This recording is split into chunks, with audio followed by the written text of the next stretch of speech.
Not at all. You'll meet no end of swells there. Prince Loris of Taxaman and Prince Albadare of Waxcomere and heaps of others. But all the same, we're in trade, Baron and I, and we're not ashamed of it either. We make boots and shoes. Our firm is Fantis AC of Oxford Street, and though I say it, you won't find better boots and shoes in all London than ours. No brown paper soles and rotten uppers, not a bit of it. It's all genuine stuff with us. You can take any boot out of the shop and rip it to pieces and prove what I say. The best materials and the best workmen, that's our principle, and it answers. We can't make 'em fast enough. I have no doubt of it, again gravely responded the old doctor. You might send some of your patients to us, doctor, and we'll pay back by recommending you to our friends.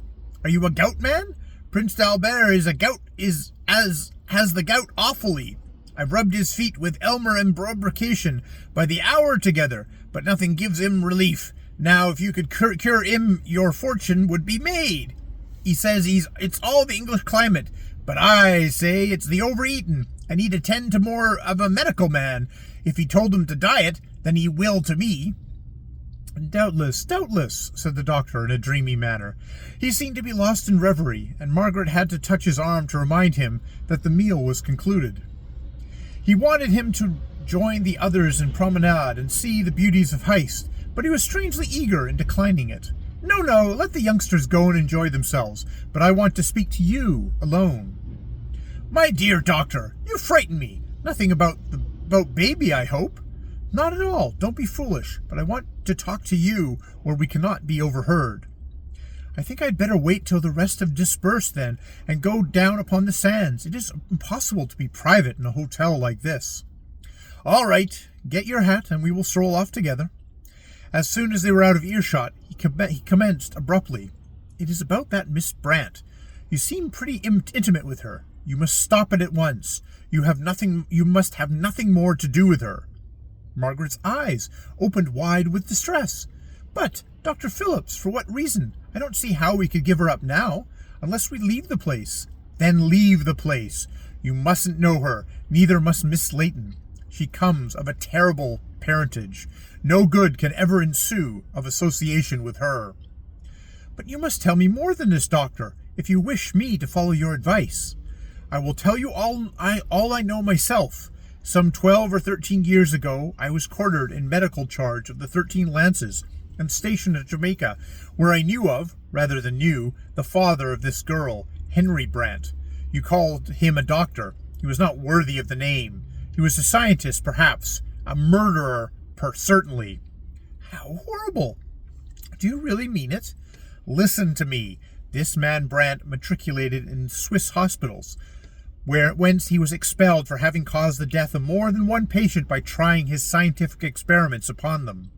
The Swiss laboratories are renowned for being the foremost in vivisection and other branches of science that gratify the curiosity and harden the heart of man more than they confer any lasting benefit on humanity.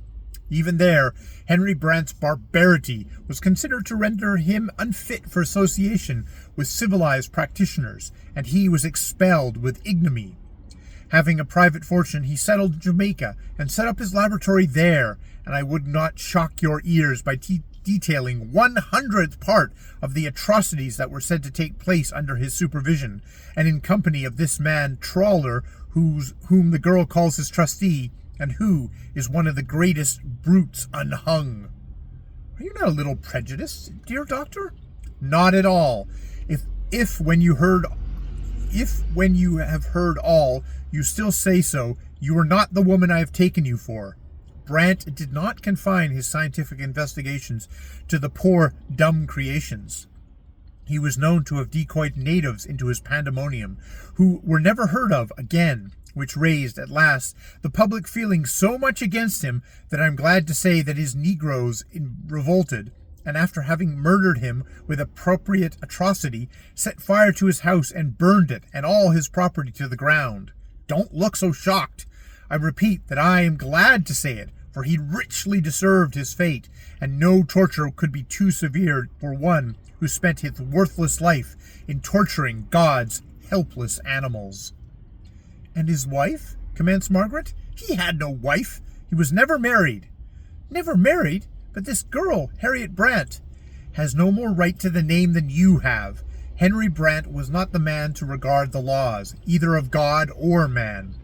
There was no reason why he should not have married. For that very cause, I suppose, he preferred to live in concubinage. Poor Harriet! Poor child! And her mother, did you know her? Don't speak to me of her mother. She was not a woman. She was a fiend, a fitting match for Henry Brant.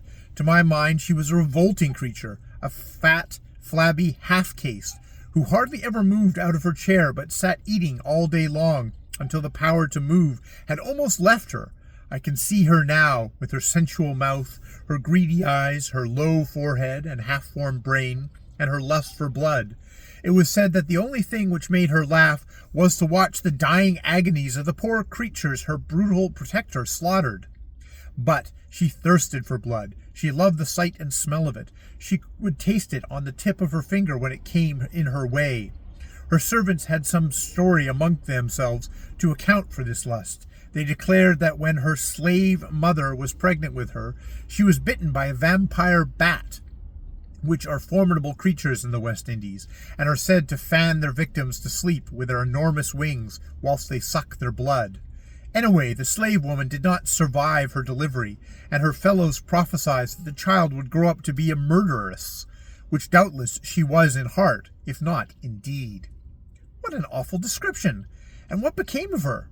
She was killed at the same time as Brant. Indeed, the natives would have killed her in preference to him, had they been obliged to choose, for they attributed all the atrocities that went on in the laboratory to her influence. They said that she was Obadiah, which meant diabolical witchcraft in their language, and doubtless their unfortunate child would have been slaughtered also, had not the overseer of the plantation carried her off to his cabin, and afterwards, when the disturbance was quelled, to the convent, where, you say, she has been educated. But terrible as all this is, dear doctor, is it not the poor girl's fault? Why should we give up her acquaintance for that? My dear Margaret, you are so ignorant as not to see that a child born under such conditions cannot turn out well. The bastard of a man like Henry Brant, cruel, dastardly, godless, and a woman like her terrible mother, a sensual, self-loving, crafty, and bloodthirsty half-caste, what do you expect their daughter to become? She may seem harmless enough at present, so does the tiger cub, as it suckles its dam, but that which is bred in her will come out sooner or later, and curse those whom she may be associated. I beg and pray of you, Margaret, not to let that girl come near you, or your child, any more. There is a curse upon her, and it will affect all within her influence. You've made me feel very uncomfortable, Doctor, replied Mrs. Pullen. Of course, if I had known all this previously, I would not have cultivated Miss Brant's acquaintance, and now I shall take your advice and drop her as soon as possible. There will be no difficulty with Miss Layton, for she has a strange dislike to the girl ever since we met, but she has certainly been very kind to my baby. For heaven's sake, don't let her come near your baby any more, cried Dr. Phillips quickly. Certainly, I will not, and perhaps it would be as well if we moved on to Austin or Bankenberg, as we have sometimes talked of doing. It would sever the acquaintance in the most effectual way. By all means do so, particularly if the young lady does not go to Brussels, as that stout party was proposing at dinner-time. What an extraordinary person she appears to be. Quite a character. But that is just what she is. But, Doctor, there is another thing I should like to speak to you about concerning Miss Brant, and I am sure I may trust you to receive it in the strictest confidence. It is regarding my brother-in-law, Ralph Pullen. I am rather afraid, from one or two things I observed, that he likes Miss Brant. Oh, I don't mean anything particular, for, as you know, he is engaged to be married to Eleanor Linton, and I don't suspect him of wronging her, only young men are rather headstrong, you know, and fond of their own way, and perhaps if you were to speak to Ralph— Tell me plainly, has he been carrying on with this girl? Not in the sense that you would take it, Doctor, but he affects her company, and that of the Gobelins a good deal. Miss Brant sings beautifully, and Ralph loves music, but his action annoys Eleanor. I can see that, and since you think we should break off the intimacy, I consider it most imperatively necessary for many reasons, and especially in the case of a susceptible young man like Captain Pullen. She has money, you say. 1,500 a year, so I am told. And Miss Layton has nothing, and Ralph only his pay. Oh yes, you are quite right, such an acquaintanceship is dangerous for him. The sense of honor is not so strong now as when I was a boy, and gold is a powerful bait with the rising generation. I will take an early opportunity of talking to Captain Pullen on the subject. You would not wound his feelings, Doctor, nor betray me? Trust me for doing neither. I shall speak from my own experience as I have done to you. If he will not take my advice, you must get someone with more influence to caution him about it. I hardly know how to make my meaning clear to you, Margaret, but Miss Brant is a dangerous acquaintance for all of you. We medical men know the consequences of heredity better than outsiders can do. A woman born in such circumstances, bred of sensuality, cruelty, and heartlessness, cannot, in the order of things, be modest, kind, or sympathetic, and she probably carries unknown dangers in her train. Whatever her fascination or position may be, I beg of you to drop her at once and forever. Of course I will, but it seems hard upon her. She has seemed to crave for affection and companionship. As her mother craved for food and blood, as her father craved for inflicting needless agony on innocent creatures and sneered meanwhile at their suffering, I am afraid I should have little faith in Miss Brant's craving for anything except the gratification of her own senses. They were seated on the lower steps of the wooden flight that led from the dig to the sands, so that whilst they could see what went on above them, they were concealed from view themselves. Just then, Harriet Brant's beautiful voice, accompanied by the silvery strains of a mandolin, was heard to warble Gun's Marguerite from the open window of the Baroness's sitting room. Margaret glanced up. The apartment was brightly lighted. On the table were bottles of wine and spirits, with cake and fruit, and Madame Goblet's bulky form might be seen leaning over the dishes. She had assembled quite a little party there that night. The two Bremonts were present, and Captain Pullen's dark, tall figure was distinctly visible under the lamplight. Harriet was seated on the sofa, and her full voice filled the atmosphere with melody. There's something like a voice, remarked the old doctor. That is the very girl we've been talking of, replied Mrs. Pullen. I told you she had a lovely voice and was an accomplished musician. Is that so? Said Dr. Phillips. Then she is still more dangerous than I imagined her to be. Those tones would be enough to drag any man down to perdition, especially if accompanied by such a nature as I cannot but believe she must have inherited from her progenitors. And see, Doctor, there's Ralph, continued Margaret, pointing out her brother-in-law. I left him with Miss Layton. He must have gotten rid of her by some means and crept up to the Gobleys. He cannot go for them. He is so refined, so fastidious with regard to people in general, that a woman like the Baroness must grate upon his feelings every time she opens her mouth, and the Baron never opens his at all. He can only frequent their company for the sake of Harriet Brant. I've seen it for some time past, and it has made me very uneasy. He shall know everything about her tomorrow, and then, if he will not hear reason— Dr. Phillips shrugged his shoulders and said no more. But surely, said his companion, you do not think for a moment that Ralph would ever seriously contemplate breaking his engagement with Eleanor Layton for the sake of this girl? Oh, how angry Arthur would be if he suspected his brother would be guilty of such a thing, he who considers that a man's word should be his bond. It is impossible to say, Margaret. I should not like to give an opinion on the subject. When young men are led away by their passions, they lose sight of everything else, and if this girl is anything like her mother, she must be the epitome of lust. Oh, you will speak to Ralph as soon as ever you can, cried Margaret, in a tone of distress. You will put the matter as strongly before him as possible, will you not?